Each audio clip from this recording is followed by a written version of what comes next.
नमस्कार दोस्तों। ये तो हम सब जानते हैं कि आज के युग में कुछ भी प्योर नहीं है, शुद्ध नहीं है। हम जो खाना खाते हैं उसमें जहरीली दवाइयों का छिड़काव किया जाता है। जिस हवा में हम सांस लेते हैं वह भी जहरीली होती है। हम जो पानी पीते हैं वह भी शुद्ध नहीं है। इसका मतलब है कि हमारे शरीर को किसी न किसी माध्यम से धीमा जहर दिया जा रहा है। जी हाँ, चौंकिए मत, यह बिल्कुल सच है। मैं हूं हरीश और आप देख रहे हैं मेरा नज़रिया के आज के एपिसोड में हम इसी मुद्दे पर विस्तार से चर्चा करने जा रहे हैं। यदि आप अपने स्वास्थ्य की परवाह करते हैं, आप अपनी हेल्थ के बारे में कॉन्शियस हैं, तो कृपया इस वीडियो को अंत तक देखें। हम सरकार को टैक्स देते हैं और बदले में हम सरकार से बुनियादी सुविधाओं की उम्मीद करते हैं। हम यह भी उम्मीद करते हैं कि सरकार की नियामक एजेंसियां यानी कि रेगुलेटरी बॉडीज़ कुशलतापूर्वक काम करें ताकि हमें गुणवत्ता वाली वस्तुएं और सेवाएं यानी क्वालिटी गुड्स एंड सर्विसेज मिल सकें। लेकिन क्या ऐसा होता है? अपने चारों ओर देखें, खुद से पूछें, एनालाइज करें और निष्कर्ष तक पहुँचें। मेरे नज़रिए में ये रेगुलेटरी बॉडीज़, ये नियामक एजेंसियां कुशलता से काम नहीं करती हैं, जिसके कारण हमें खराब गुणवत्ता वाली सेवाएं और वस्तुएं मिलती है। आप सभी जानते हैं कि जब भी हम कोई उत्पाद यानी कि प्रोडक्ट या सेवा यानी कि सर्विस खरीदते हैं तो हम जीएसटी के अनुसार कर का भुगतान करते हैं। जब भी हमें अपनी किसी मोटर वाहन यानी कि कार, बाइक, ट्रक वगैरह का पंजीकरण कराते हैं, रजिस्ट्रेशन कराते हैं, तो जीएसटी के अलावा रोड टैक्स का भी भुगतान करते हैं। इसके अलावा जब भी हम किसी हाईवे से गुजरते हैं तो हमें टोल टैक्स अलग से देना पड़ता है। उपरोक्त सभी करों के अलावा हम हर साल अपनी अर्जित आय के आधार पर आयकर का भी भुगतान करते हैं। यह भी हम जानते हैं कि सरकार इन करों से प्राप्त धनराशि विकास और नियामक एजेंसियों को चलाने के लिए खर्च करती है। विभिन्न क्षेत्रों के लिए अलग अलग सरकारी रेगुलेटरी, नियामक और गुणवत्ता आश्वासन क्वालिटी एश्योरेंस एजेंसियां हैं। हाल ही में आपने सुना होगा कि एवरेस्ट, एमडीएच जैसे ब्रांडेड मसाले जो हम सालों से खा रहे हैं वे जहरीले हैं।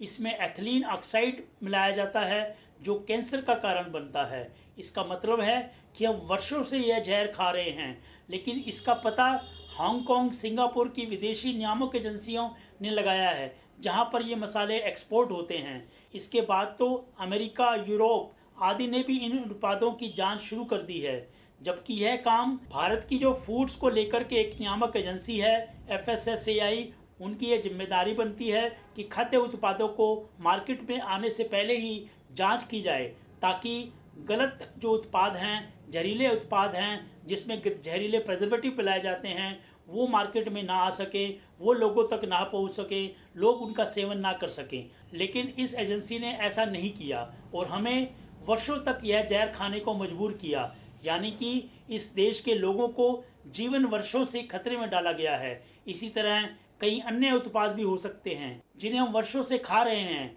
जिनमें हानिकारक तत्व भी हो सकते हैं, लेकिन हमें उसका पता तक नहीं है। हाल ही में इस बात का खुलासा हुआ है कि कोविड महामारी के दौरान पतंजलि की दवा कोरोनिल को बिना उचित परीक्षण के बाजार में बिक्री की अनुमति दे दी गई थी। ये तो आप भी जानते होंगे कि इस दवा को किसी और ने नहीं बल्कि दो वरिष्ठ केंद्रीय मंत्रियों नितिन गडकरी और डॉक्टर हर्षवर्धन ने लॉन्च किया था, जो उस समय के क्रमशः परिवहन और स्वास्थ्य मंत्री थे। इसका मतलब है कि इन निर्माताओं को सत्ता में सरकार का समर्थन प्राप्त होता है।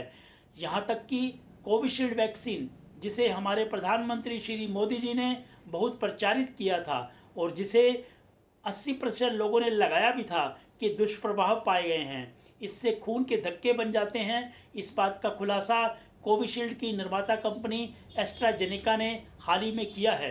आपने देखा होगा कि कई लोगों की मौत कोविड के बाद अचानक दिल का दौरा पड़ने से हुई है। ऐसा कोविशील्ड के साइड इफ़ेक्ट के कारण हो सकता है, ऐसा विशेषज्ञों ने बताया है। कुछ दिन पहले की खबर है कि भारतीय निर्माताओं द्वारा निर्मित कई दवाएं अप्रभावी पाई गई हैं, जिसकी जांच अभी भी जारी है। अभी 2 दिन पहले की खबर है कि कई कफ सिरप, यहाँ तक कि बच्चों के लिए बने सिरप में भी ऐसे रसायन पाए गए हैं जो मौत का कारण बन सकते हैं।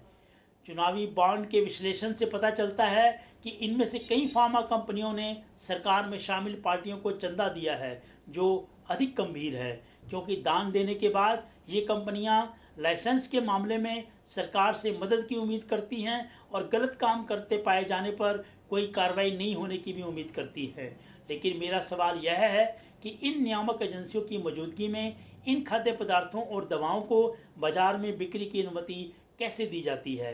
क्या ये एजेंसियां लोगों की ज़िंदगी से खिलवाड़ नहीं कर रही हैं? हम आए दिन देखते हैं कि अवैध शराब, मिठाइयाँ, तेल, दूध आदि अक्सर त्योहारों के दौरान बेचे जाते हैं, लेकिन ऐसे दोषियों के खिलाफ शायद ही कोई कार्रवाई की जाती है। इसी तरह शिक्षा, पर्यावरण, अग्नि सुरक्षा, सड़क सुरक्षा, खनन, स्वास्थ्य के लिए नियामक एजेंसियां तो बनी हैं, लेकिन इनमें से कोई भी एजेंसी अपना काम ठीक से करती नज़र नहीं आती।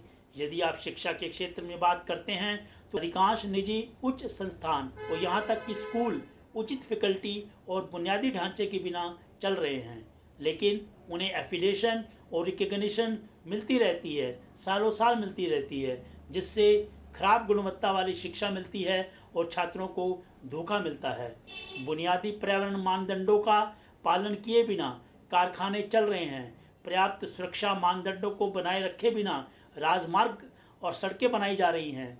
आग और भूकंप सुरक्षा मानकों का पालन किए बिना इमारतें बनाई जा रही हैं। यह सब कहने का उद्देश्य यह है कि यदि इस देश का नागरिक होने के नाते हम समय पर करों का भुगतान करने और नियमों और विनियमों का पालन करने की जिम्मेदारी लेते हैं, और अगर हम नहीं भी पालन करते तो हमारे ऊपर भारी भरकम जुर्माने लगाए जाते हैं, पेनल्टी लगाई जाती हैं, तो हमें समय पर और हर समय गुणवत्तापूर्ण सामान और सेवाएं प्राप्त करने का भी अधिकार है।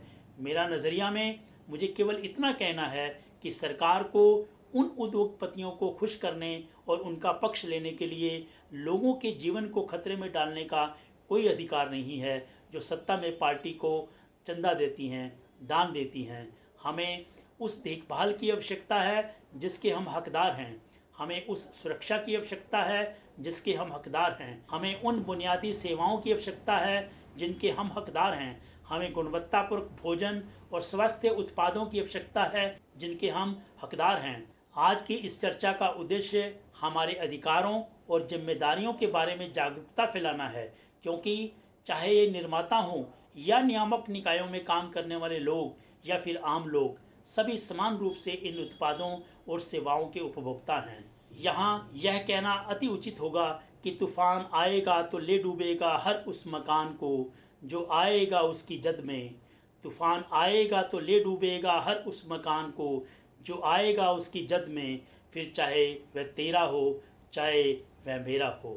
तो व्यवस्था ठीक करने के लिए सभी को अपनी जिम्मेदारियों और अधिकारियों का समान रूप से समझना और उन पर अमल करना होगा।